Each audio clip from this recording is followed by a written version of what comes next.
All right, let's go to a question from Brendan. Would it be possible, Brendan asks this, Jimmy, would it be possible Mhm. for the Pope or even the whole Magisterium to be given a revelation through the Holy Spirit about something that is not a majority belief among Catholics? For example, God knows there will soon be contact between humans and extraterrestrials. Could he reveal to the Magisterium beforehand that these extraterrestrials also have souls and free will and original sin, so that would affect our soon to be relationship with them? Would this revelation then automatically become a dogma, or would it be impossible for such a revelation to come about? Okay, so there's several related questions here. The first one is, would it be possible for the Pope or even the whole magisterium to be given a revelation through the Holy Spirit about something that is not a majority belief among Catholics? The answer to that is yes. Now normally, when God gives a revelation today, what's known as a private revelation, even though that's not a really great term. Sometimes they're called special revelations because the word private can be a little misleading. But when God gives a special revelation today, it's usually to one person or a small group of people. But, God is omnipotent. So he could, appear to every bishop, every member of the magisterium in the world, and tell them the same thing. So there's no limitation on God's power to communicate to the whole magisterium. He just doesn't normally do that. Normally, he communicates with one person or a small group. Could he communicate something that's not a majority belief among Catholics? Well, sure he could. That actually is not unusual in special revelations or private revelations. He frequently tells people things that are not widely believed already. Like for example, at Fatima, you had the revelation of the three-part secret. And even though the first part of the three-part secret, the vision of hell, well, okay, people already believed in hell, but they didn't have a widespread belief about the content of the second part of the secret or the third part of the secret, which dealt with world affairs. Now, let's look at the specific example um, of God giving us information about extraterrestrials that we're about to meet and telling us they have souls and free will and original sin. Okay, well, the purpose of given private revelations is to help people live out the Christian faith in the age in which the revelation is given. It's not to add new data to the deposit of faith that comes to us from Jesus and the apostles, but it's to help us better live the Christian faith in our own age. Well, if we're about to meet extraterrestrials and they're fallen and they've got free will, and they can be a little dangerous, just like we're a little dangerous. Mm. And so it could help the Christian faith. It could help us live the Christian faith to already have a framework for understanding these aliens we're about to meet. So if that were about to happen, God could reveal that to us. On the other hand, he then asks, would the revelation then automatically become a dogma? No, and it could not become a dogma because dogmas are, in fact, are teachings that have been infallibly taught to be divinely revealed, meaning they are part of the deposit of faith that comes to us from Jesus and the apostles. And the deposit of faith tells us a lot of stuff, but it doesn't tell us anything about aliens. So this would be information that's not part of the deposit of faith, and therefore it could not become a dogma. It is something that, and thus it wouldn't actually, properly speaking, even be able to be a teaching of the church because the church teaches what's in the deposit of faith. So this would just be helpful information, but it would not be binding as a matter of faith. But with regard to the final question, would it be impossible for such a revelation to come about? Well, no, it wouldn't. God can tell people things just like in two of the three parts of the Secret of Fatima that were not generally believed. They dealt with like World War II and a potential World War III and an assassination attempt on the Pope, and those weren't generally known. They didn't become dogmas or even church teachings, but they were helpful information that God could give. And so if aliens are real, and if we were about to meet them and so forth, then yeah, God could do that as a way of helping us live out the Christian faith better in our own age. Brandon, a fascinating set of questions. Thank you very much for sending them in to us. Next question comes from Sancho JA9. Wants to know, what does the Catholic Church say about the person who was performing an exorcism and the disciples tried to stop him? Then Jesus told him not to stop them because a Protestant told me that, and that was the reason that he was okay being Protestant. So how could you respond to that? Okay, well, the church doesn't have an official interpretation of this passage. It doesn't have official interpretations of most passages in Scripture. There's only a handful where it does. So the church allows biblical scholars to figure out what they think passages mean as long as they don't contradict an element of the faith. So one could look at this this incident in the Gospels and interpret it in any number of ways. If it's being used to justify remaining outside of communion with the visible church, I would say a few things. The first one is that we have to read the text in its context, historically speaking.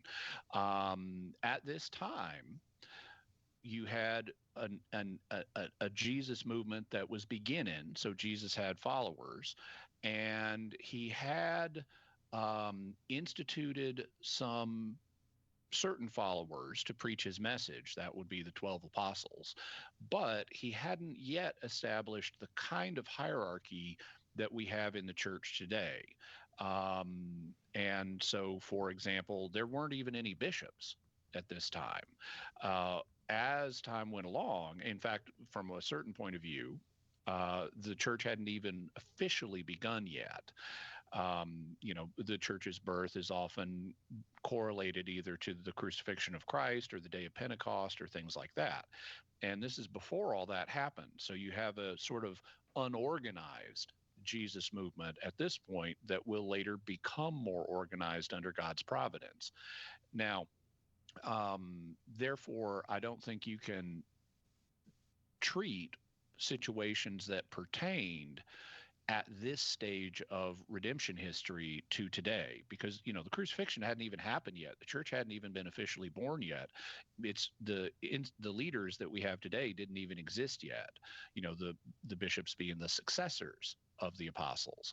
So we can't apply the same standards. Now, eventually, Jesus did establish the 12 as very authoritative leaders in the church. In particularly, he assigned St. Peter to be the head of the 12 and thus the highest leader in the church. And you have to say, well, okay, what would have happened if the unknown exorcist had known about all that? What if, because the exorcist has displayed goodwill. He's casting out demons in Jesus's name. So he's like a follower of Jesus, and we can infer, in some sense he was a follower of Jesus, but in this very unorganized period. So what happens when the church becomes more organized? What if at that point the exorcist said, yeah, I don't care about these 12. I don't care about St. Peter. I'm not listening. I know Jesus gave him authority, but I don't care. I'm staying out of all this stuff. And I'm not going to live in communion with the bishops and stuff like that. I'm just going to be off on my own. Well, at that point, the exorcist would not be doing the will of Jesus, because now Jesus had instituted certain things that he wants Christians to have, and this guy would be rejecting them. And at that point, the exorcist would be in bad faith if that's what he did.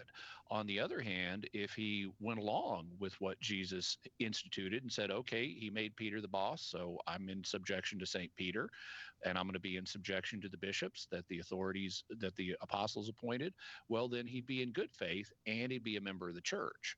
So I think that in this loose, undefined period, he could be a sincere follower of Jesus who was exercising a valid ministry and wasn't part of a formal organization.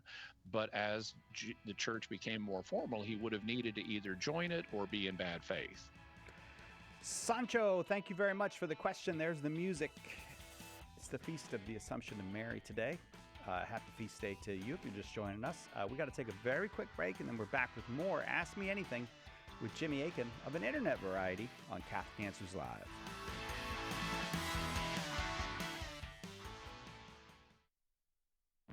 Each Catholic is obliged to spread and defend the faith by word and deed. Well, we're here to help. Join special guests Chris Stefanik, Dr. David Anders, Steve Dawson, and all your favorite Catholic Answers apologists this September 25th through 28th in beautiful San Diego for the Catholic Answers Conference. Our theme? Go make disciples. Enjoy 4 days of faith, fun, and fellowship. Seats are still available, but going fast. We'd love to see you there. Register today at CatholicAnswersConference.com. Lots of people have big questions about Catholicism. It needs a big book of answers, and now it's got one. The Big Book of Catholic Answers is filled with helpful replies to more than 250 questions about the faith. Questions about God, salvation history, the Creed, the Bible, the list goes on and on. Order your copy of the Big Book of Catholic Answers today at shop.catholic.com or ask for it at a good Catholic bookstore near you. Why do Catholics pray to dead people, bow to statues, venerate relics? And where do we find any of this stuff in the Bible? In the delightful book, The Saints Pray for You, Dr. Carla Broussard convincingly defends the ancient Christian belief rooted in Scripture that the saints care for us, that they're our allies. Order your copy of The Saints Pray for You today at shop.catholic.com or ask for it at a good Catholic bookstore near you. Our Lord needs articulate defenders of the truth to spread the joy of the Catholic faith. Catholic Answers Monthly Giving Club, Society 315, helps you fulfill the call in 1 Peter 3:15 to always be prepared to make a defense for the hope that is in you. For as little as $10 a month, you'll help Catholics grow in faith, bring lapsed Catholics home, and lead non-Catholics to the truth. Go to casociety315.com and join today.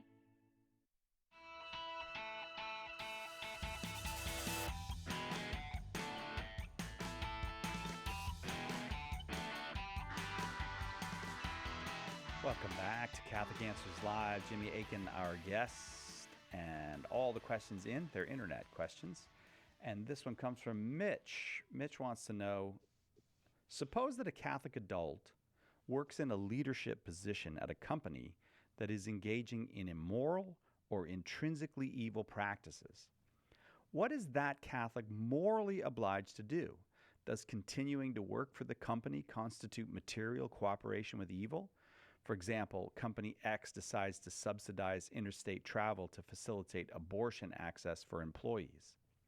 The Catholic employee is high enough up in the hierarchy that they are responsible for communicating the policy to lower employees, but not high enough up to directly impact the policy decision itself. Assume that the employee has other responsibilities for suitable employment and is responsible other opportunities for suitable employment and is responsible for providing for a spouse and children. Okay, so this is not an uncommon situation because people everywhere in the world, I don't know if you're aware of this, Psychelet, but you may have heard rumors at least that people are sinners. And anywhere in the world you go, you're going to have to deal with sinners. I've seen some evidence of this. I have seen some evidence out there. And basically, in virtually any job that anybody has, they're going to have to at least materially cooperate with evil that someone else is doing. In this case, I'm just going to work with the example we've been given. In this case, communicating a policy, even if you disapprove of that policy, is not itself an intrinsically evil act. It's, it's like if you're in Nazi, I'll give a parallel to, make this clear. Let's say you're in Nazi Germany and the Nazis have instituted a policy that if you're out after 10 p.m., you're going to be shot on sight because they've got a curfew and really severe curfew laws. Well, okay, even if you don't approve of that policy and think it's intrinsically evil to shoot people on sight after 10 p.m., you could still communicate that to someone else. You could communicate it as a warning to them. Yeah. So merely communicating a policy that's bad is not itself intrinsically evil. The so given that it's not intrinsically evil, there would be the possibility here of continuing to work in this situation under the principles for cooperation with evil, because it's in this world, it's basically impossible to avoid cooperating with evil in some way. And the standard calculus is that someone needs to, they can cooperate with evil provided what they're doing is not itself intrinsically wrong, and which we've already established is not the case here.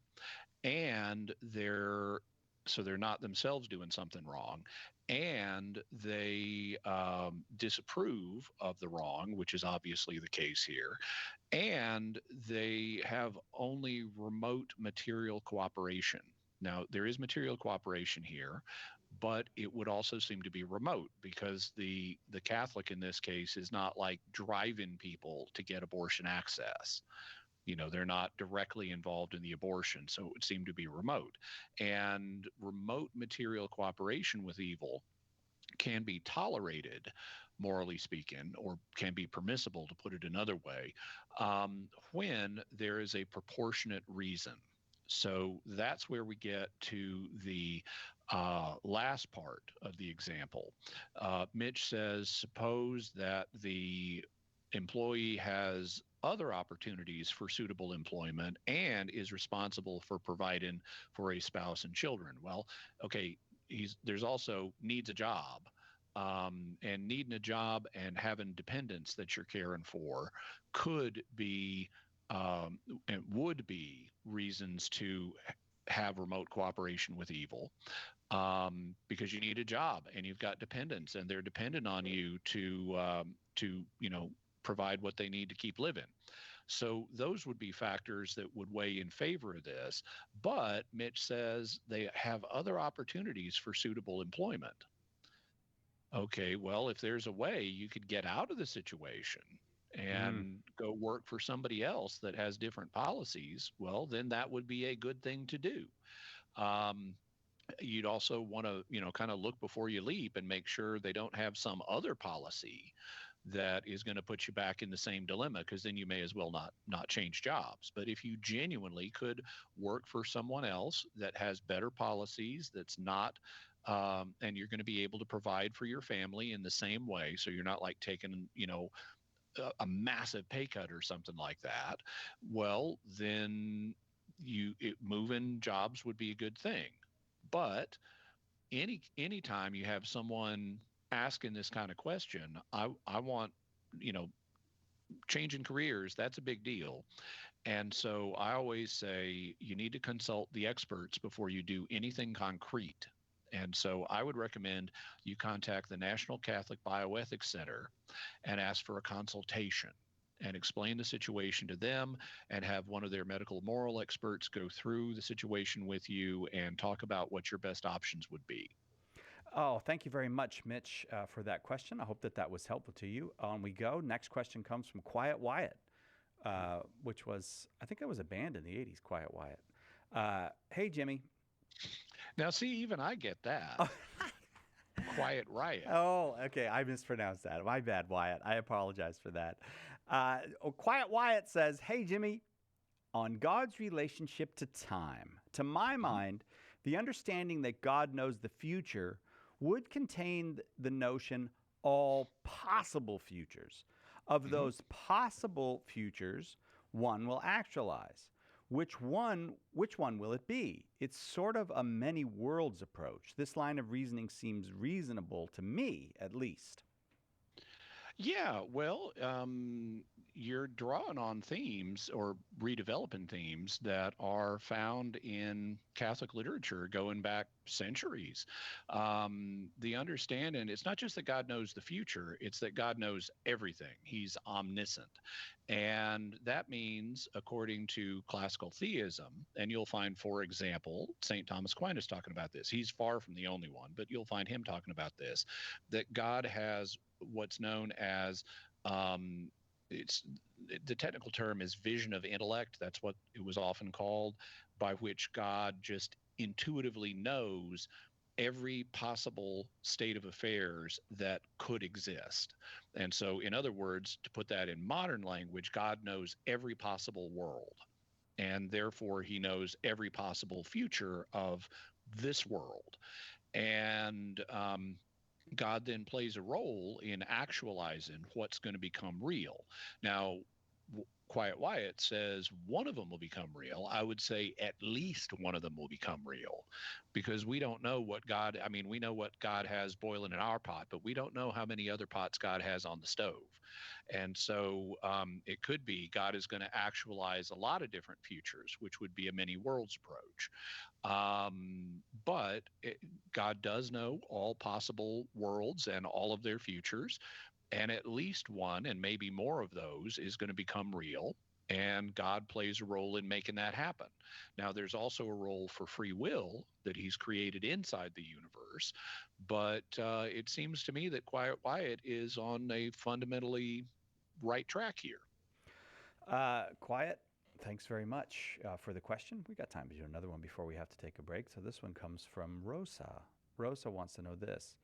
Is there a way to know when the Holy Spirit is moving me to do something, and when is the guardian angel helping me to do right?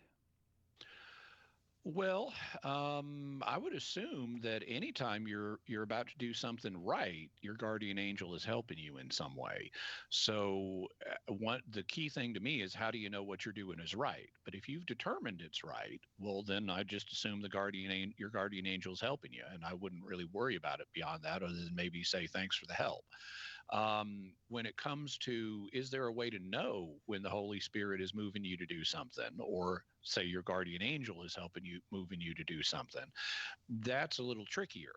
Now, if the Holy Spirit or your guardian angel appears to you in a private revelation, whether that's in the form of a vision or a voice or something else, well, that makes it a little clearer. Now, there are other possibilities that you could be being deceived, because as St. John tells us in 1 John 4, don't believe every spirit. They're not all of God. So even if you do get a vision or a voice or something, you'd want to check that out and make sure that it is a spirit, so it's not something like going wrong in your brain, and B, that it's a spirit that is of God, rather than some other kind of spirit.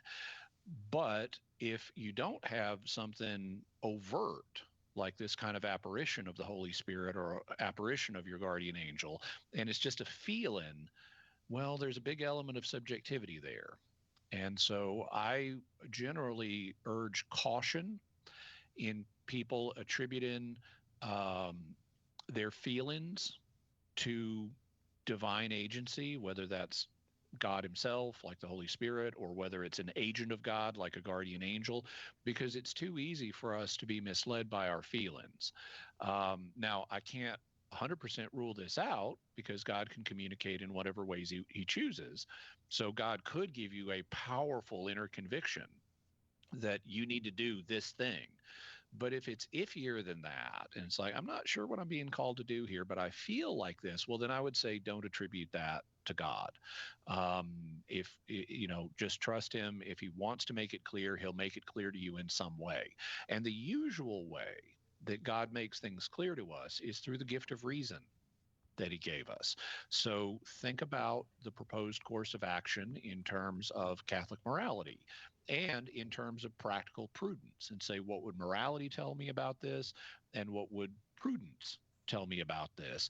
And just trust the Holy Spirit and trust your guardian angel to guide you through those ordinary ways.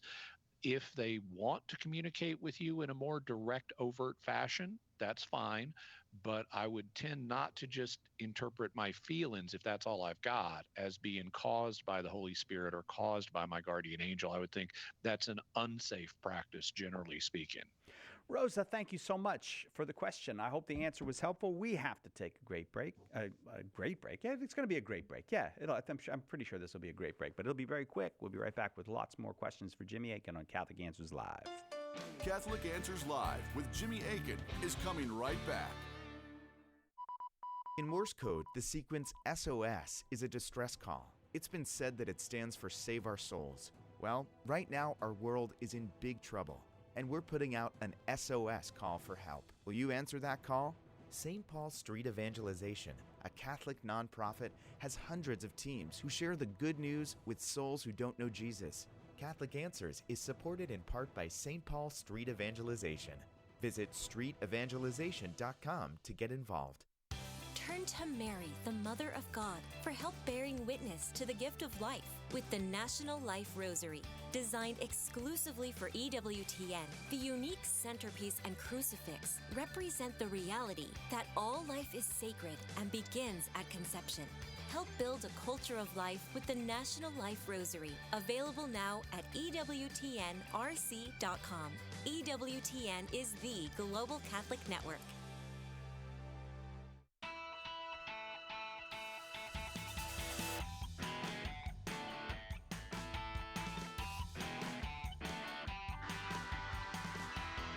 Welcome back to Catholic Answers Live.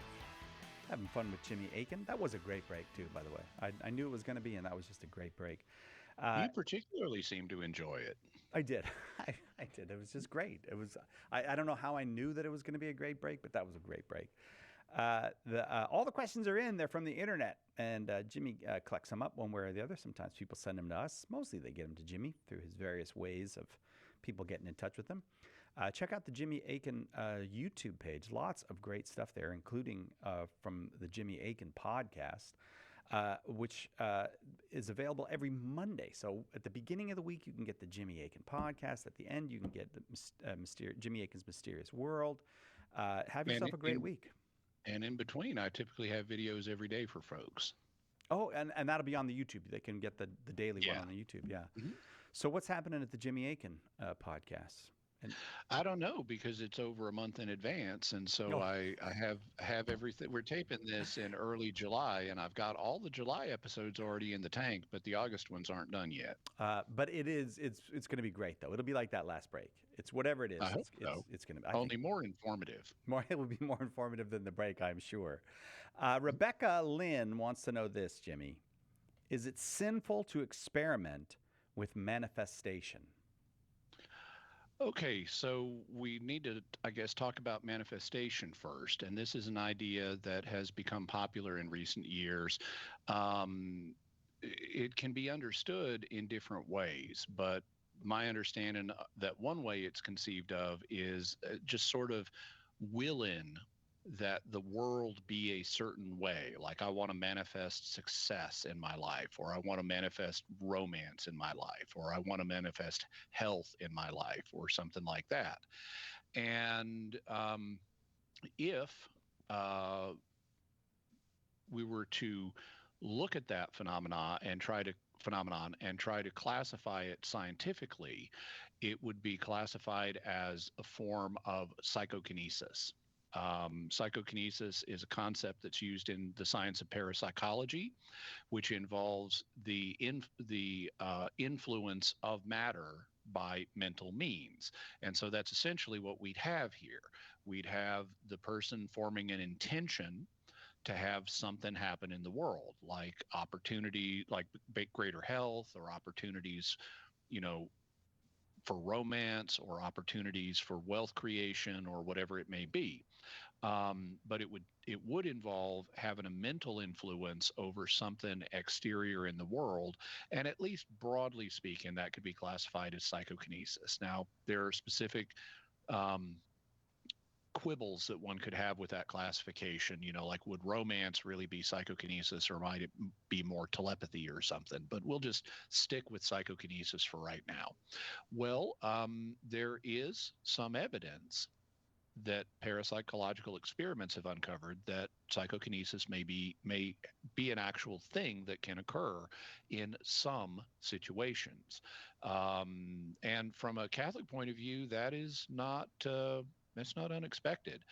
We have doctors of the church, like Pope St. Gregory the Great and St. Thomas Aquinas, who both believed in what today would be called psychokinesis. Pope St. Gregory the Great thought that it was a spiritual gift that God could give people, where they could have an effect on things without having to pray to God first. So they just intend something and it happens.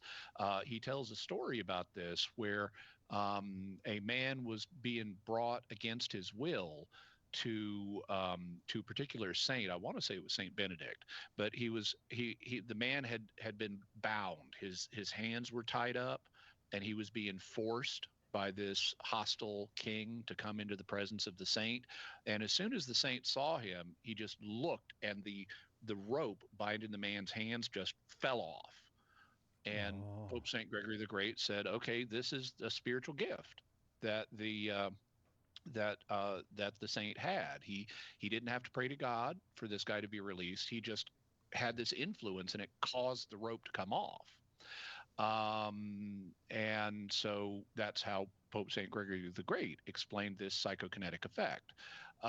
With St. Thomas Aquinas, he also believed in psychokinesis, and that was his explanation. He thought it was a natural ability. He didn't think that it was a spiritual gift. He wouldn't deny that God could give people such a spiritual gift, but what he talked about was what he took to be a natural ability.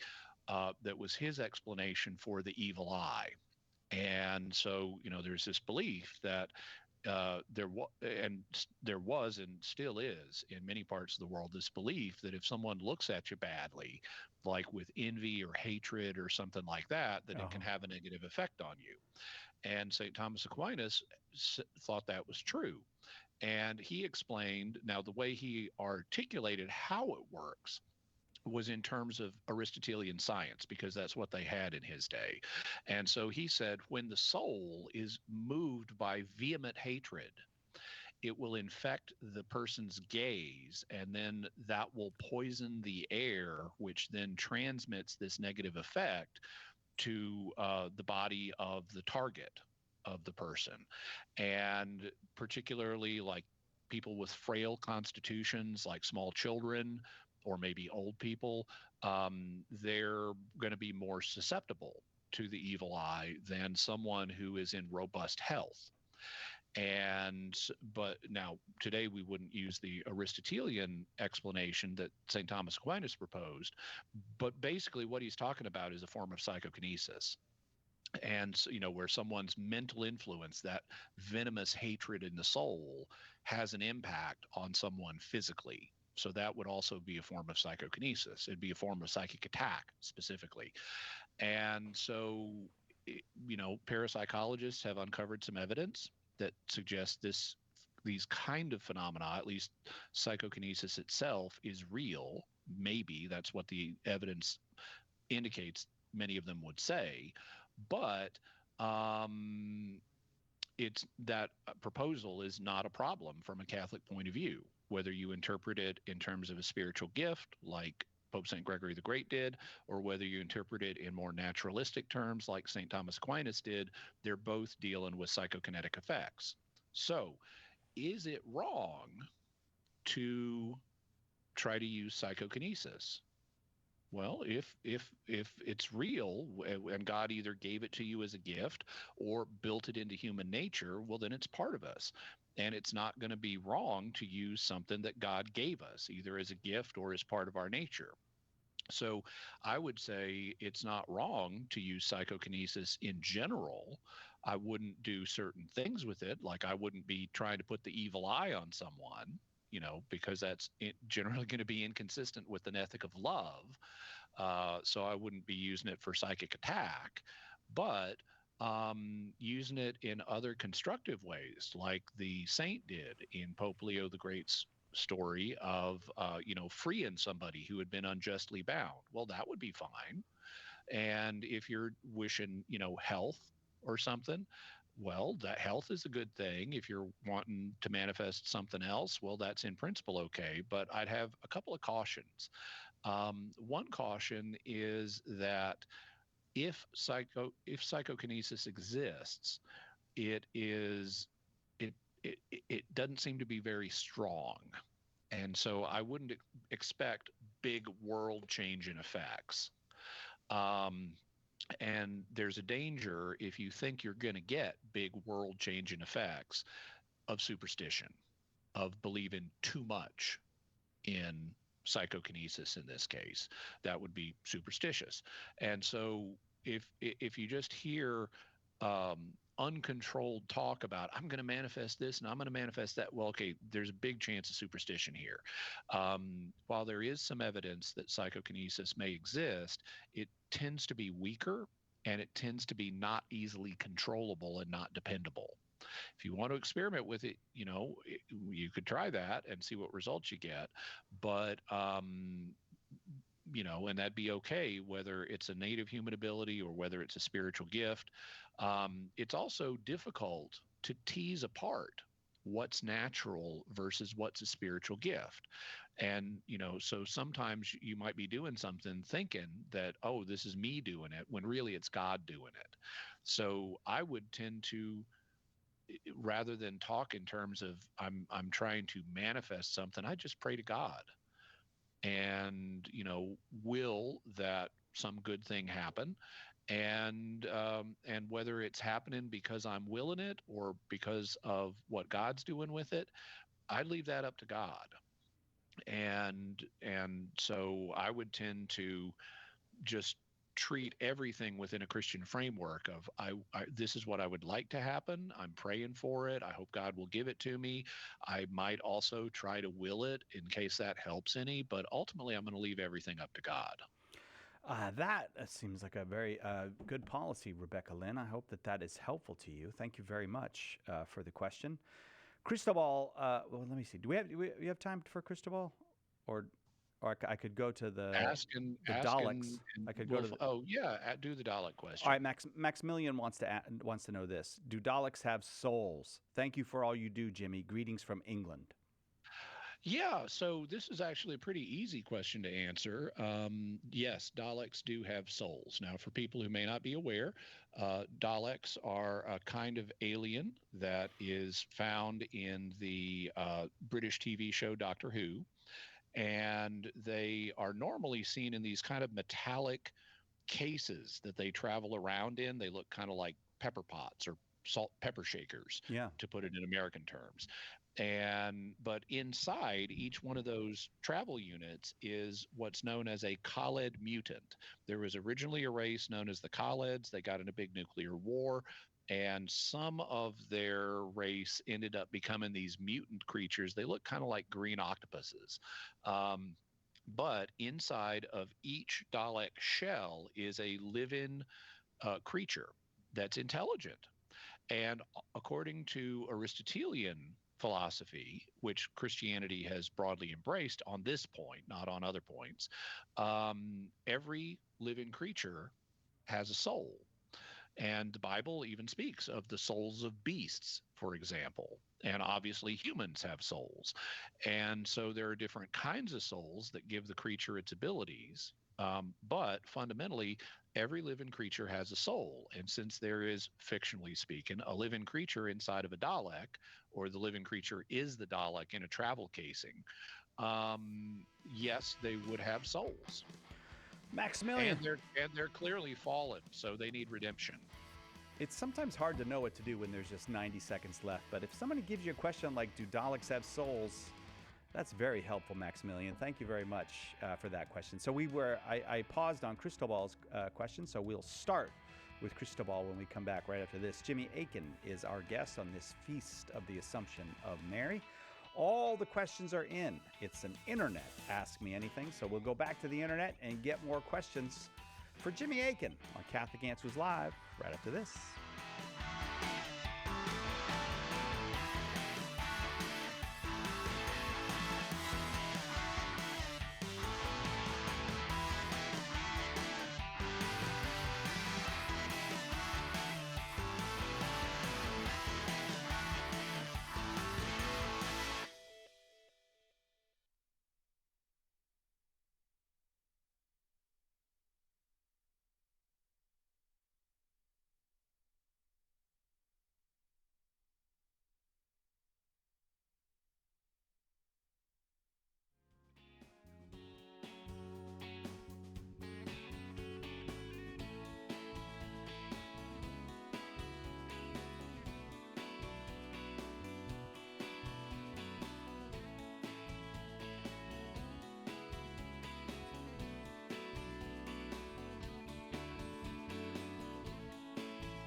Back to Catholic Answers Live. I'm Cy Kellett, your host. Jimmy Akin is our guest on this Feast of the Assumption of the Blessed Virgin Mary. Thank you so much for being here with us. We're doing an internet Ask Me Anything, and to be honest with you, some of the big feast days of the Catholic Church, we basically trade them for some of the smaller civil holidays, and we take those off. So we might not be off when other people are off for a civil holiday, but we'll be off for the major Catholic holidays, and this is one of them. I should say Catholic feast days. Holiday means holy day, but the big Catholic feasts, we might not be here, and that's what is happening today. We pre-record these shows, and that's where the internet is super helpful. The internet gives us all these cool questions to give to Jimmy Akin. Jimmy Akin, senior apologist here at Catholic Answers, and the author of a whole bunch of great. You hear us give away Jimmy's books all the time. The Bible is a Catholic book, A Daily Defense, 365 Days plus one to becoming a better apologist. The Fathers Know Best. What else do we give away? Oh, we give away that beautiful little book that quite often we give away that book, Jimmy, the Words of Eternal Life, for people either. Well, in all kinds of situations, we give it to people. And you can check out Jimmy's, a whole bunch of Jimmy's stuff is now at his YouTube page, or he's got his own web page, which is what, Jimmy? I never give out your web page. Is it JimmyAkin.com? That's a tough one. I don't know if people can remember that, but see if you can remember that one, JimmyAkin.com. All right, back to the I almost said phones again. Back to the questions we go. Cristobal, who I had to make him wait because we were getting near the end of the last hour, but Cristobal he's been waiting for a while, given how far in advance we're pre-recording. And then I added 4 minutes to that. It's sorry, Cristobal. All right, please explain faith that can move mountains at request. Something I add. Versus conviction of things not seen, information received. It is like the contents of the catechism. One has to add a new one about the particular thing requested. God bless the reader. That's what Cristobal says. So he's wished you blessings, Cy. Oh, I didn't think about that. The reader on Cristobal. Thank you very much. I don't know who I thought you were referring to with God bless the reader, but I'm the reader. I read the question. All right, go ahead, Jimmy. Okay, so this is, I guess, answerable in terms of a basic linguistic phenomenon, which is that that words have more than one meaning, and this is true in every language. Multiple English words have multiple meanings. Spanish words have multiple meanings. Greek words have multiple meanings. Hebrew words have multiple meanings. Latin words have multiple meanings. This is a very common phenomenon in linguistics. And so when you go to a dictionary of whatever language you're looking at, typically, I mean, there may be some terms that have only one meaning, but usually if it's an established term, there's going to be two or more. And that's definitely true of the word faith in Greek pistis. Now, I've discerned that there are at least three basic senses in which the word faith is used. These have changed some over time, because that's one of the things about language, is it changes with time. But there are at least three that we can discern in the New Testament. And the first of them is what you could call intellectual faith. Intellectual faith is belief in Christian teaching. Now, you could take it out of a religious context and just say it's belief, but in a Christian context, it specifically means belief in Christian teaching. It doesn't mean anything more than that, just mere belief. So this is the information received part of or understanding of faith that Cristobal alludes to. This kind of faith, we are told in James chapter 2, is not saving faith. This kind of faith will not save you, because James says even the demons believe, they know the truths of Christian teaching even better than we do, and yet they shudder at the prospect of God's wrath. So intellectual faith will not save you. Then there's what's called fiducial faith. And this is faith that includes not only intellectual belief, but also trust in God. And that's the kind of faith that is said to move mountains. Because if a mountain is going to move, you really got to be trusting God. And, he's going to move that mountain. And so mountain moving faith would be an extreme example of fiducial faith. And there are people in the Protestant community who say fiducial faith is going to save you. That's all you need to be saved. The problem is that's not what St. Paul says. Where he talks about faith that moves mountains is in 1 Corinthians 13. And he does use it as an extreme case of faith. Because if a mountain actually moved for somebody, that's pretty extreme. But what he says in 1 Corinthians 13 is, even if I had faith that was strong enough to move mountains, so this is an extreme form of fiducial faith, because the person who moves the mountain is really trusting in God to move it, I would gain nothing. He says, I am nothing and I would gain nothing if that faith doesn't have love. And so actually fiducial faith is not saving faith. The third kind of faith is called formed faith. And it's kind of what St. Paul is pointing towards in 1 Corinthians 13, where he says, if I had faith that's strong enough to move mountains, but I don't have love, then I'm nothing and I gain nothing. Okay, what if you do have faith that incorporates the virtue of love?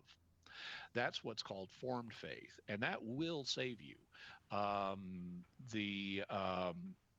St. Paul mentions that, for example, in Galatians 5:6, where he says, in Christ, neither circumcision nor uncircumcision counts for anything. In other words, it doesn't matter if you're a Jew or a Gentile. He says what counts is faith working through love. So if you have the three theological virtues of faith, hope, and love. Intellectual faith is just the virtue of faith, just belief. That's the information received thing.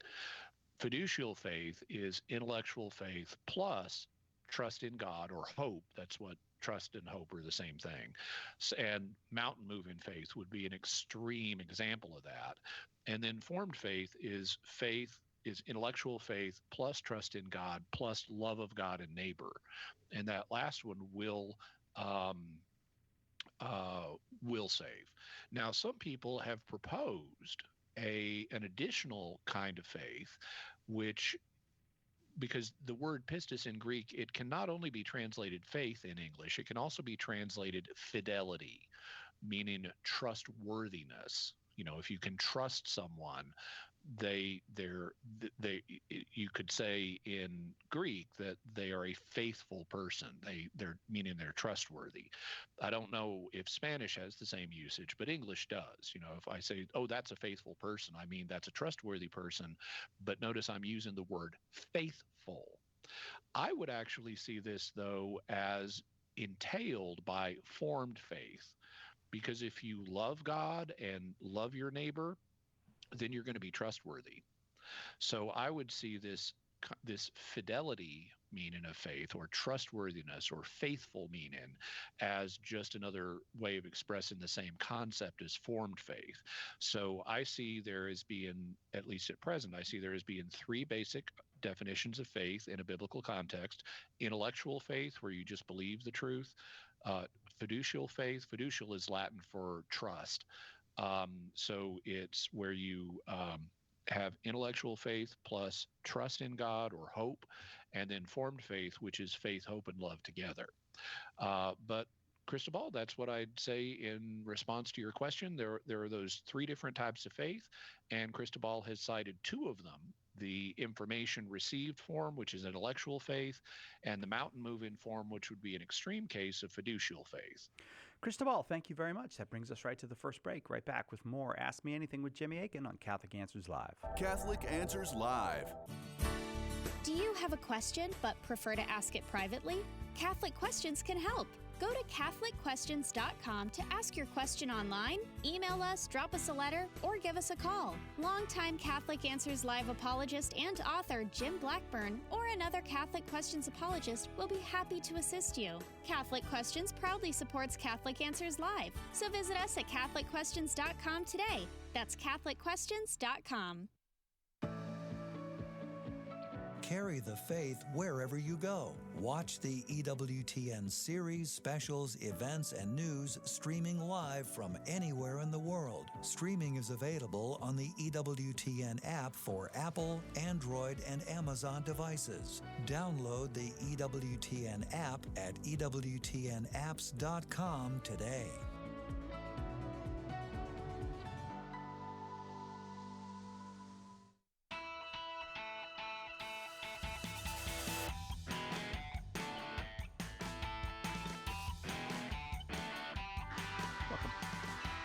Welcome back to Catholic Answers Live. I'm Cy Kellett, your host. Jimmy Akin is our guest. It's Ask Me Anything with Jimmy Akin today. All the questions in already from the internet. And this one, I don't know, the name makes me nervous. It's Visitor 5009. You don't like visitors? I don't know. I just want to know where the visitor is from. Like, is it a different dimension, different planet, just maybe a different country? I don't know. If it's a different dimension. I don't mind visitors as long as they call first. So you don't care what dimension they come from, as long as they call. No, I think it's fun to meet people on the from Jimmy other Akin dimensions. multi-dimensional phone system. All right, visitor 5. Superphone. Oh, so you call it the superphone? Is that? Well, that's what Doctor Who calls it. Visitor 5009 says, if throughout church history and since its beginning, there have been many heresies contradicting the Catholic Church teachings, aren't those considered forms of, quote, Protestantism? And if so, why is Protestantism officially declared as such from the year 1525 or so and on? Okay, so first, just a quick little minor correction. It's 1517 is the year that's classically dated as the beginning of Protestantism. So if Visitor 5009 is correct that there have been histories all the way through church history, have been heresies all the way through church history, but they're typically not considered Protestantism. In the first place, a lot of people whose views were later declared heretical, they weren't protesting against anything. They did not perceive themselves as protesters. They thought that what they were saying is just what's true. So, like, for example, the Arian heresy. Arianism was a belief that's kind of like modern Jehovah's Witnesses believe, where they want to say that Jesus is just the first and greatest of God's creatures, but he's not God himself. He's sort of a super angel. Well, okay, the Arians did not believe that they were protesting against anything. That's just their belief. And the divinity of Christ had not yet been infallibly defined. And so as a result, they didn't understand themselves to be protesters, and it wouldn't be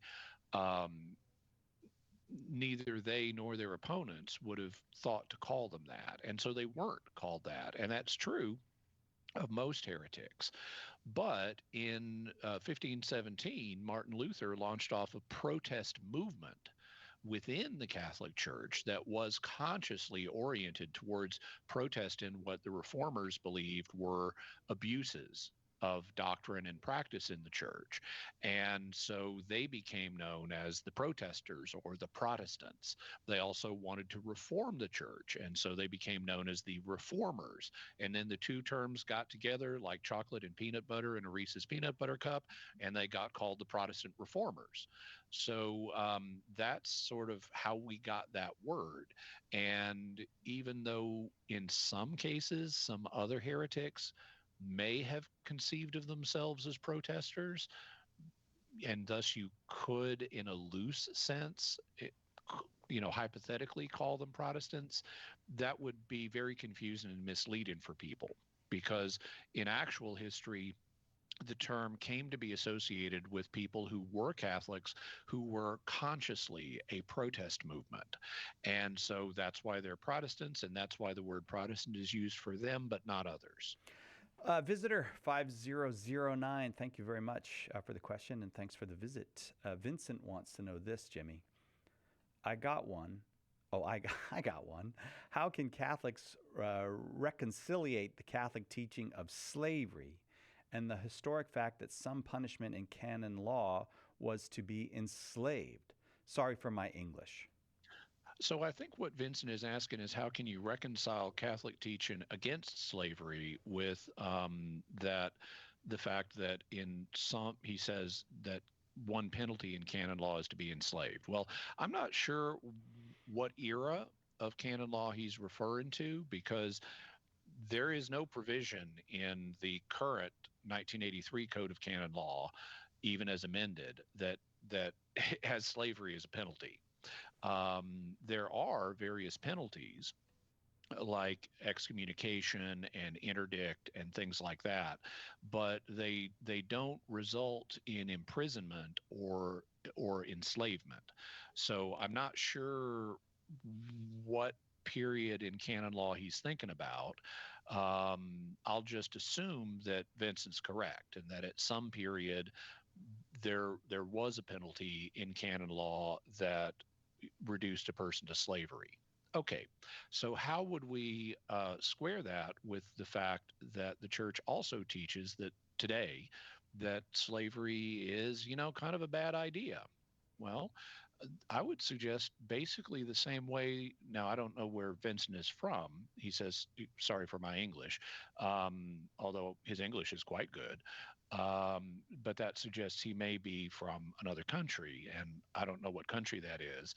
But here in the United States, we have the 13th Amendment to the U.S. Constitution that prohibits slavery except when it's done for purposes of like a penalty of law. Now, we don't here in the United States refer to people who have been convicted of crimes and sentenced to prison and sentenced to work crews within prison. We don't call them slaves, but functionally that's what they are. They've been reduced to penal servitude. Penal means punishment, and servitude means slavery. And so being reduced to penal servitude, like you commit a crime, you get convicted, you get put in prison, and they put you on a work crew building a road or breaking rocks or making license plates or whatever it is. You are in a state of penal servitude or slavery as a punishment. We just don't typically call it that in colloquial English. But that's a different situation than other forms of slavery. And there are other forms. There's, for example, debt slavery, where someone, if they accumulated enough debt, they could be sold to pay off their debts. That would be debt slavery. Or conquest slavery, where you conquer another people and then you enslave them. The Romans were big on that. So were the Egyptians. And there's ancestral slavery, where you're a slave because your ancestors were. That's happened in numerous cultures all over the world. And there's what you could think of as kidnap slavery, where you basically go out and you kidnap someone and then make them a slave, a forced laborer. Well, okay, those are a bunch of different situations, but they are all different than penal servitude, because in those other situations, nobody committed a crime. If you conquer people and enslave them, those people didn't commit a crime. If you kidnap someone and enslave them, well, that person didn't commit a crime. You committed the crime. You kidnapped them. If you if you're a hereditary slave because your ancestor was a slave, well, you didn't commit a crime. And so the difference between, now you could argue with debt slavery, is there a crime there? Maybe, maybe not. But in general, all of these other forms of slavery, nobody committed a crime. And so to enslave a person and take away their freedom when they didn't commit a crime that made them a threat to society, that's, the Catholic Church can easily say, just like the U.S. says, that's wrong. You shouldn't do that. You shouldn't enslave people. Now, if someone commits a crime, then it can make sense to take them and isolate them from the rest of society so they can't hurt anybody, and to make them work to at least pay part of their upkeep So that's in a different moral category. If someone's committed a crime, it can be reasonable to take the person out of society and put them to forced labor so that they can help pay for the expenses associated with keeping them away from society. But that's a completely different situation than if someone is an innocent who has been conquered or kidnapped or just be born and taken away that person's freedom. So we have two fundamentally different situations here. In one case, the person did do something that justifies taking them out of society and putting them to forced labor. Namely, they committed a serious crime. And in all these other cases, they didn't commit a crime. They weren't harming society, and it would be just wrong to take away their freedom. Vincent, thank you very much. Appreciate the question. We've got time for another one, so let's go on to Jordan. Jordan wants to know this.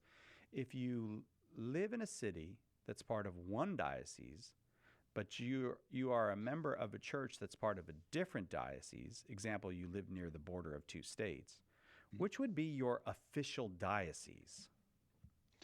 So it's going to depend on which system of canon law you're operating on. Western canon law tends to be territorially based, whereas Eastern canon law tends to be person-based. So if someone's an Eastern Catholic, where membership is classified more based on who the person is rather than where they live, then your diocese would be whichever one you're part of a church in. At least at first pass, that would be my answer. I'd have to look at the specifics of the case in more detail to be sure.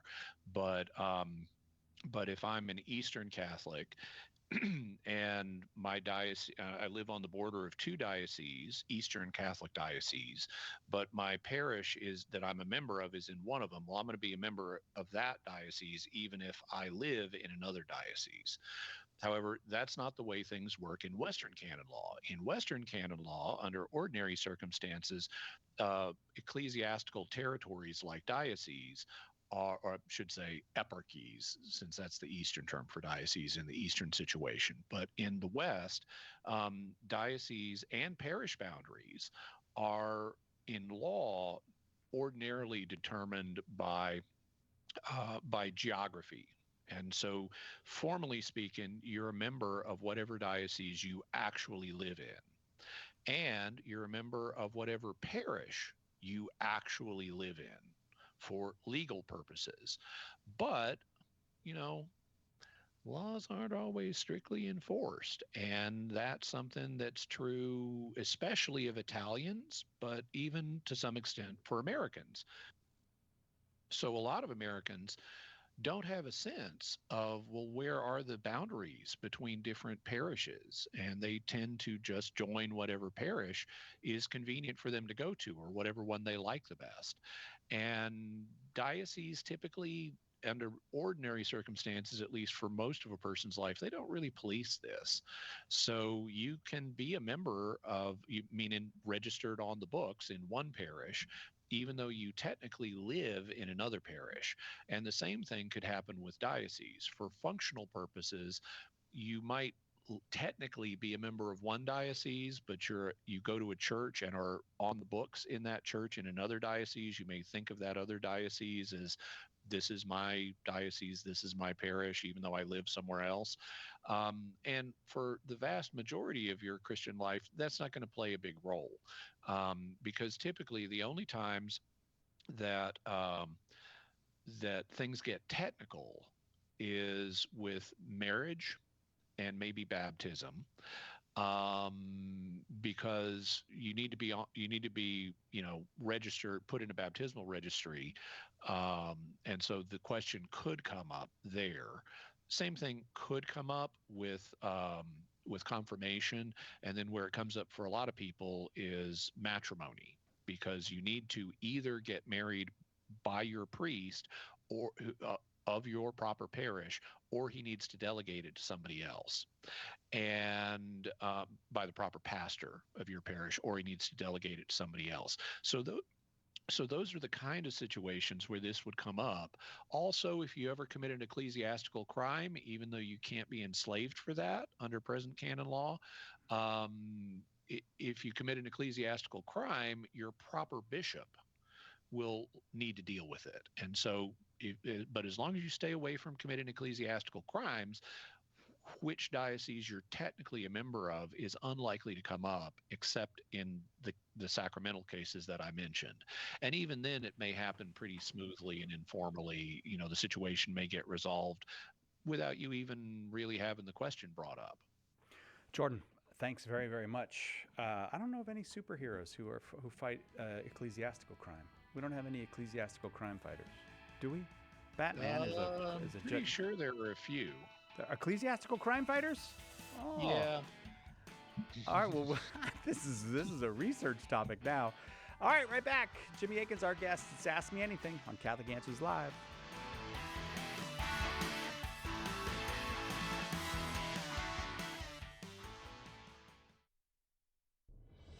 When the resurrected Jesus appeared to disciples on the road to Emmaus, they didn't recognize him until the breaking of the bread. The same is true today. In the Holy Eucharist, we really meet Jesus.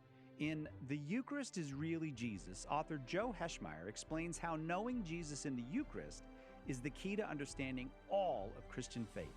Order your copy of The Eucharist is Really Jesus today at shop.catholic.com or get it at a good Catholic bookstore. Why do Catholics pray to dead people, bow to statues, venerate relics? And where do we find any of this stuff in the Bible? In the delightful book, The Saints Pray for You, Dr. Carlo Broussard convincingly defends the ancient Christian belief rooted in Scripture that the saints care for us, that they are allies. Order your copy of The Saints Pray for You today at shop.catholic.com or ask for it at a good Catholic bookstore near you. We hope that one of the things that we communicate here at Catholic Answers Live is that our Catholic faith allows us to be fully serious about all the problems we encounter in the church and in the world, but it also lets us have light hearts and maybe even mix in a bit of fun, and that is exactly what our good friend Joe Heschmeyer does in his popular podcast, Shameless Popery. You should check it out at shamelessjoe.com. Joe's got a deep grasp of the faith, of morals, the teachings of the church, all that, but he's also got a witty conversational style. He entertains and he informs, but you will leave equipped to better answer the most common challenges, misconceptions, and questions about the Catholic faith. He's got insightful guests, he does on-air debates, and he takes a close look into all the things that you want to know about as a Catholic living today. You'll walk away knowledgeable and filled with joy. Look for Joe on his YouTube channel. Check him out at shamelessjoe.com or wherever you get your podcasts. And if you like what you hear, become a patron.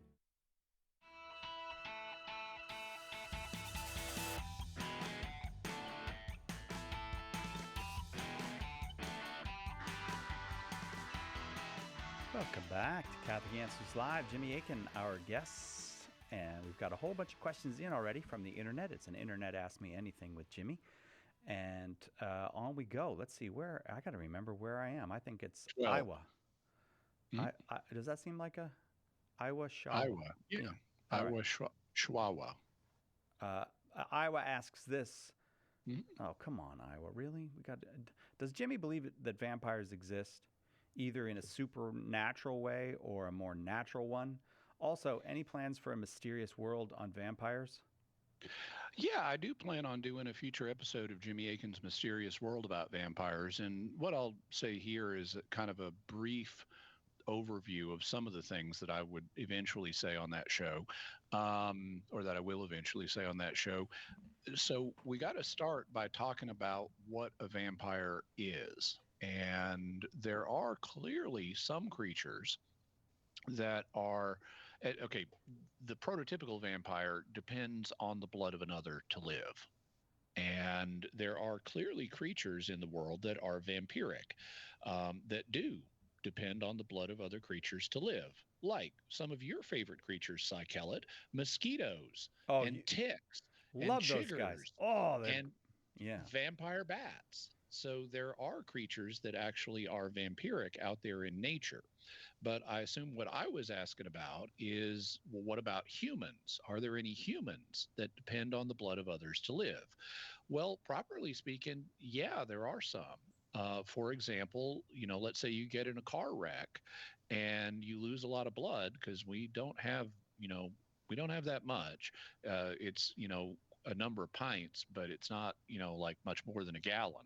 So let's say you get in a car wreck and you lose a lot of blood. One of the things they're going to do is pump some new blood into you. They're going to give you a blood transfusion. And technically speaking, we're dependent on the blood of another to live.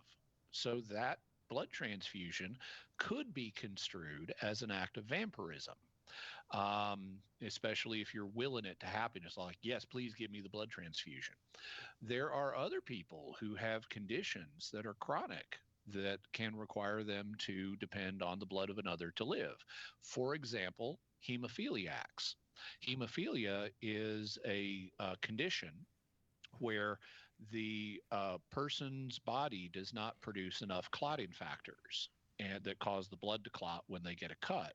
And so if a hemophiliac gets a cut, it won't just close the way a normal person's wound would close and heal over.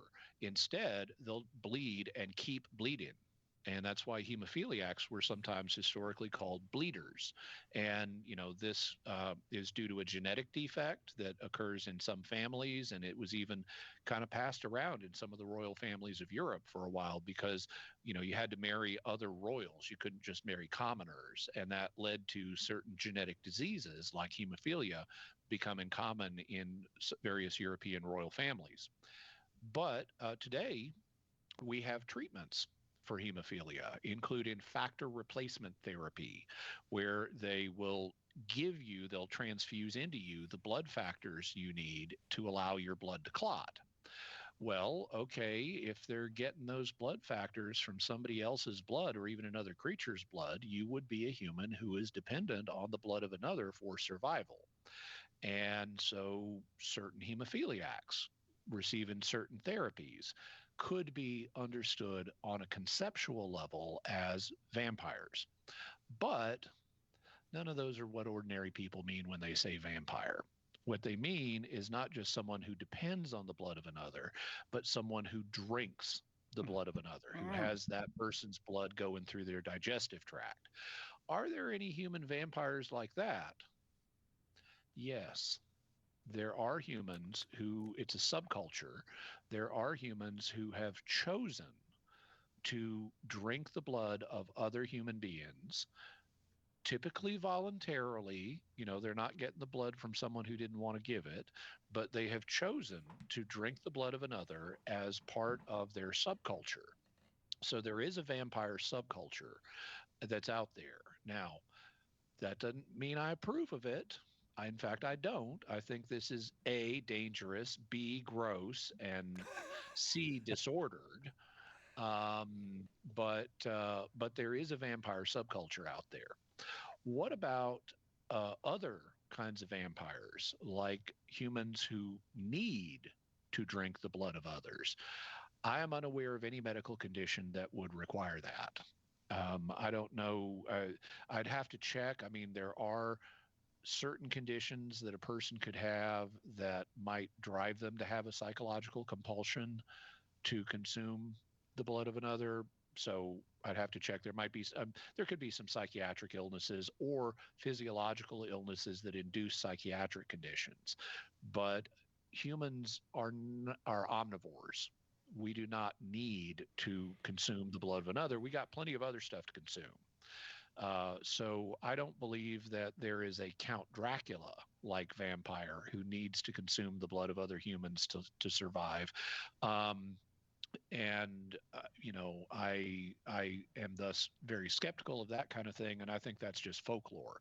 The folklore may have a basis in various things like the psychological conditions I mentioned, but I don't think that, literally speaking, there are any supernatural vampires or vampires like Count Dracula who physiologically require blood in order to survive as a food substance. Now, there's also another kind of vampire that people talk about these days, and it's what's sometimes called an energy vampire. According to the story, energy vampires draw energy from other people, like psychically, mental energy, and they use that to sustain themselves. Do I think that's real? Well, let's just say I'm skeptical. I've known some people that it feels like that's who they are, that it's just really draining to be around this person, and they seem to be getting a charge out of how out of making other people dependent on them. I've known people like that, but I don't think they were really psychically drawing energy from others. I think they were just excited about, subconsciously at least, excited about the fact that they could make other people dependent on them by taking forever to eat dinner, and you've got to sit at the table and be polite that whole time. But I don't, and they were thus boring other people and sucking energy out of them in that way, but I don't think they were literally psychically draining energy from people. So I would say I'm going to do more research on all this, but I'm skeptical of anything of the more supernatural variety. So it's going to depend on what you mean. Are some creatures vampires? Absolutely. Ticks are vampires. Mosquitoes are vampires. Chiggers are vampires. Vampire bats are vampires. Are there humans who are dependent on blood from others to live? Yes, including anyone who needs a blood transfusion, or hemophiliacs, or people with certain other conditions. Are there vampires who are human and consume blood as a foodstuff, and so it goes through their digestive tract? Yes, there are, and ick. Are there humans who need to consume the blood of others? No, I don't think so. Humans are omnivores. Are there energy vampires? I have no good evidence for that. Except for one miserable dinner. Oh, it wasn't just one. I guess thanks for the question. I don't know.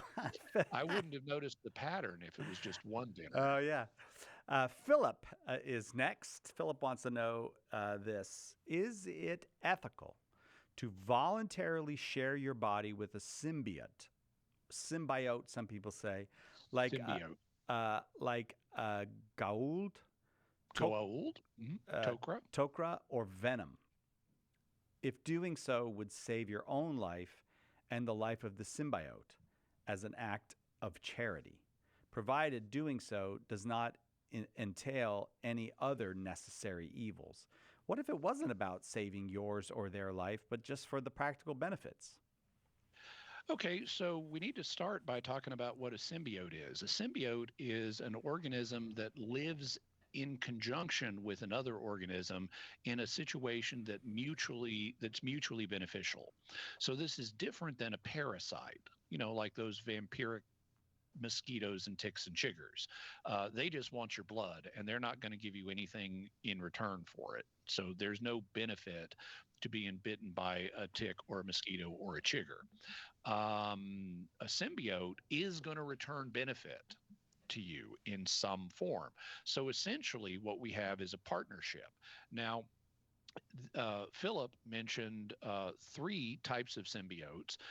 He mentioned the Goa'uld, who are from the Stargate franchise, and they're basically snake-like creatures that live in your belly and seize control of a person and use it to act out their will. In fact, they even claim falsely that nothing of the host survives, that like they've just totally obliterated the host and now it's just a body they're using.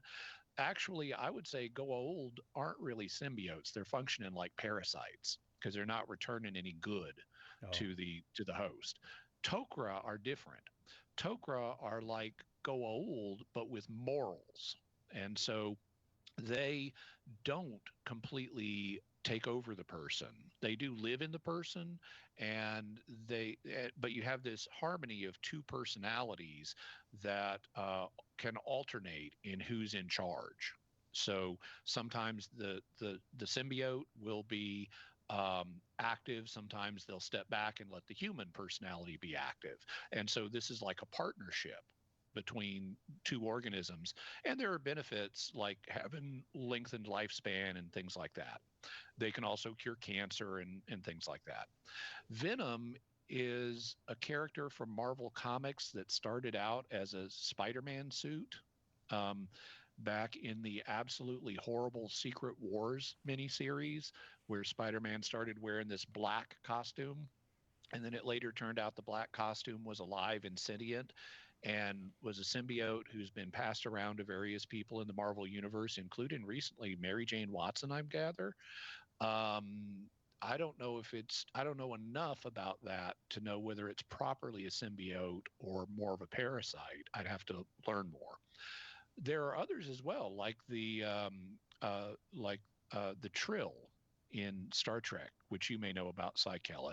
The Trill are a species that has a humanoid persona, like Jadzia Dax, and then some of them have a symbiote, again, in their belly, because that's a convenient place to put a symbiote if you're a human. That's a kind of worm-like creature, like Dax. And so Jadzia becomes the host of Dax and is then known as Jadzia Dax, and has a kind of blended personality of the two. So if we're dealing with a situation of real symbiosis, it's basically a partnership between two different entities, like in the Tok'ra situation. That's probably the clearest for our purposes. Okay, cite. Can you form partnerships? I can. Morally? And I have. Yeah. Yes. Yeah. Okay. So there's no problem with a partnership in principle. If an intelligent symbiote you're contemplating a partnership with, well, I'd apply similar considerations to forming a partnership with someone who's not a symbiote but is a potential partner. Would the partnership be good for both of you? Would the partnership and saving the life of one or the other or both, well, that would be a good. Are they going to make you do stuff that you shouldn't do or don't want to do? Well, okay, that would be a reason not to partner with this person. But if they're not going to do that, if it's like a situation with the Tok'ra where, okay, you're a human, you're going to join with this symbiote, but then you and the symbiote decide, okay, sometimes the symbiote's going to be in control, sometimes the human's going to be in control, and we're going to have an equitable partnership where neither one of us is dominating the other. Okay, well, that's like a regular partnership just without the joined body. You could even imagine scenarios where you do have a joined body. Let's go back to the vampirism example. Let's suppose there's someone who can't produce enough blood on their own to survive, so they need a permanent transfusion with someone else as part of a partnership. So you've got two humans that are, so to speak, linked at the hip so they can share a blood supply. Well, if they're both contributing to the relationship, then it would be symbiotic. And, if there's no other alternative, but it saves life, well, that would be possible.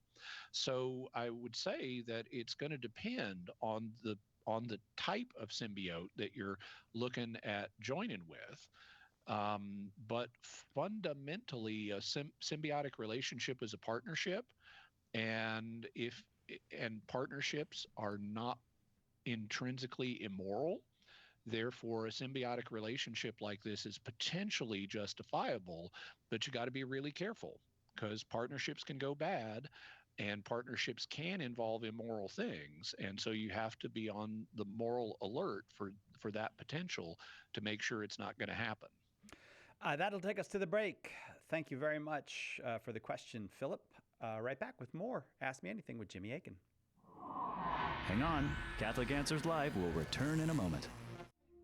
Underwriting for Catholic Answers Live is provided by Real Estate for Life. Real Estate for Life connects homebuyers and sellers to real estate agents while supporting pro-life organizations. On the web at realestateforlife.org. One of the biggest mistakes a Christian can make is to try to do good without God's help. St. Therese said, when we trust only ourselves and not God, our soul becomes incapable of virtue. Her remedy? Works of charity. And the greatest work of charity is to share the gospel. At St. Paul Street Evangelization, a Catholic nonprofit. We encourage you to share the gospel with someone who doesn't know Jesus. Catholic Answers is supported in part by St. Paul Street Evangelization, streetevangelization.com. Mother Angelica had a simple goal when she began EWTN: to reach the world with the gospel message. EWTN is everywhere on social media platforms including Audible, iHeart, SoundCloud, TuneIn, and X.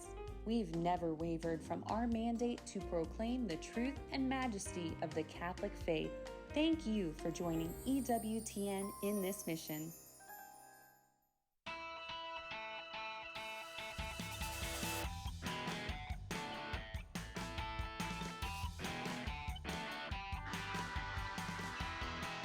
Jimmy Akin, our guest this hour. All of our questions coming from the internet. It's an Ask Me Anything, and this one comes from Marcin. Should I kill my child as a sacrifice to God if God will ask me to do that like he asked Abraham? This is a question I once got from an atheist, and I never found a good answer. So there are a number of ways we could approach this question, and it's basically being used. It's probably not a sincere question coming from the atheist. It's probably being used as an attack on Christianity and Judaism. And one way of dealing with it, which is not actually the answer I'm going to propose, but one way of dealing with it would be to turn the situation around on the atheist. And this could be useful for purposes of helping the atheist think a little more broadly, because the idea of killing your child is utterly horrific to us.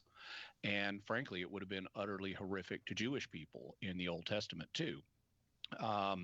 So that's really what's given this objection its force, is the intuition that we have today that killing a child, especially your own, is utterly horrific. And I'm not saying it's not. It is. But it could be useful to help the atheist think a little more broadly, and by saying, can you imagine any situations where you might undertake action that would lead to the death of your child?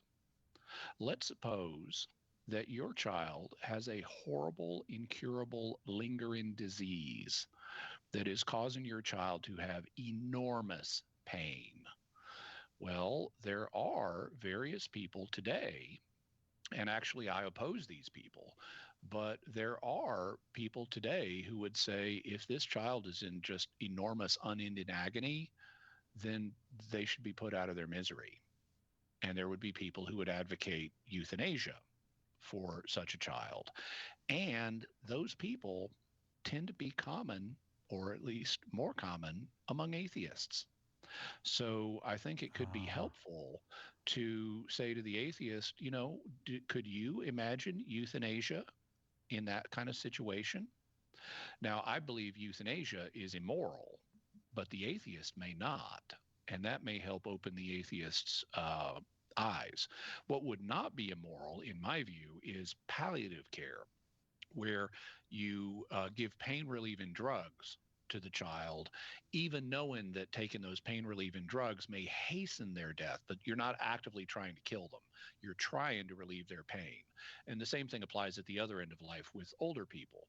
They can take pain-relieving drugs, even though it may hasten their death, as long as they're not directly causing the death.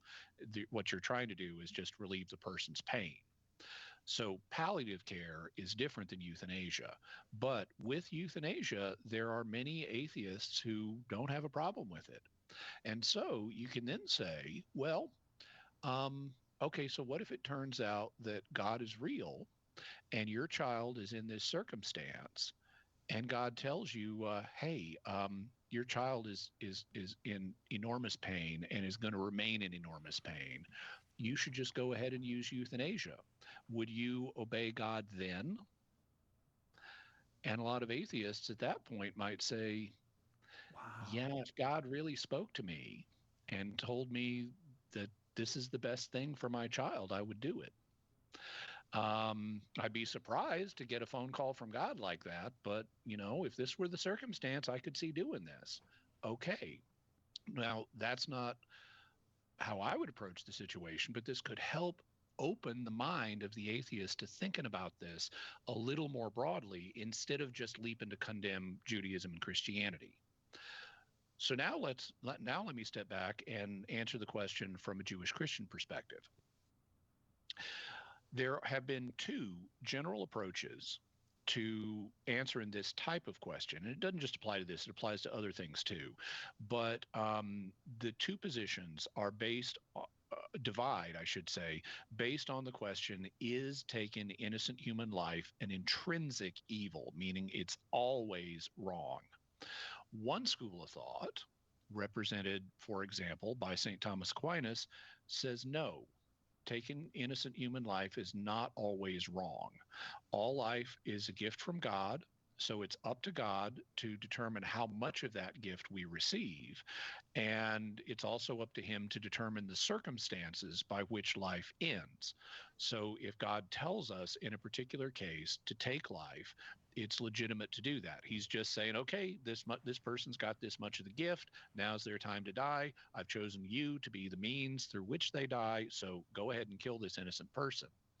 And that's how Aquinas and various other thinkers in Christian history would look at the sacrifice of Isaac. They would say that God really did tell Abraham to do this, and it wasn't ultimately God's will that he go through with it. But it was morally legitimate for Abraham to receive this instruction from God and act on the assumption that he is going to go through with it. Now, the author of the book of Hebrews notes that, because he didn't say this explicitly, but he notes that in this event, he says Abraham considered God able to raise the dead. And that's presumably based on the inference that God had promised that Abraham's seed would be reckoned through Isaac, and Isaac hadn't had any kids yet. So if God's going to fulfill his promise to Abraham, and Abraham kills Isaac under God's instruction, well, then God must be going to raise Isaac from the dead. So he's not going to be permanently dead. And he'll be able to continue to go on and have descendants through which Abraham's line will be reckoned. So that also changes the moral complexity of the situation, if that's the kind of thing that Abraham was envisioning. So that's school number one of how to approach this, that taking innocent life is not always wrong if God really tells you that he's determined that the person is to receive this much of the gift of life and so forth. The other school would say, no, taking innocent human life is always wrong, and therefore this passage is not to be taken in the straightforward historical way that the first school takes it. Instead, it's teaching us a lesson.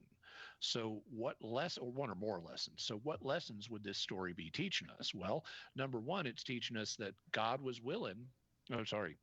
that Abraham was willing to be very faithful to God, even at personal cost. Okay, that's a good thing. But what else is it teaching us? That God does not want child sacrifice, because there were ancient Near Easterners who burned their children to Moloch and so forth. And they were even doing that even though it would be horrifying to many Israelites, there were some that actually did it. There was a place in the Valley of Hinnom right next to the temple in Jerusalem called the Tophet. And at the Tophet, they would do child sacrifice. And so because there was this presence in Israel at the time of child sacrificers, a clear message needed to be sent that this is not what God wants. So how can you convey that message? Well, one way would be taking the patriarch of all of us, Abraham, and showing him in a situation where God rejects this. And that's the actual interpretation that I would take of the passage, that I don't think it's meant as a straightforward historical account. I think it's meant to teach us faithfulness is good, but don't let that turn into child sacrifice. God will provide something else. Marcin, thank you very much. I hope that was a helpful answer to you. I do appreciate the question. Lots more questions to get to, so that means lots more opportunities to do an internet Ask Me Anything with Jimmy. If you get your questions to us or to Jimmy, we'll put them on the list, and maybe we'll get to them. I can't promise because a lot come in, but we'll do our very best. Jimmy Akin, thank you. Enjoyed the 2 hours.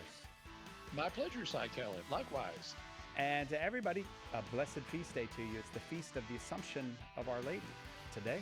And we'll see you next time, God willing, right here on Catholic Answers Live.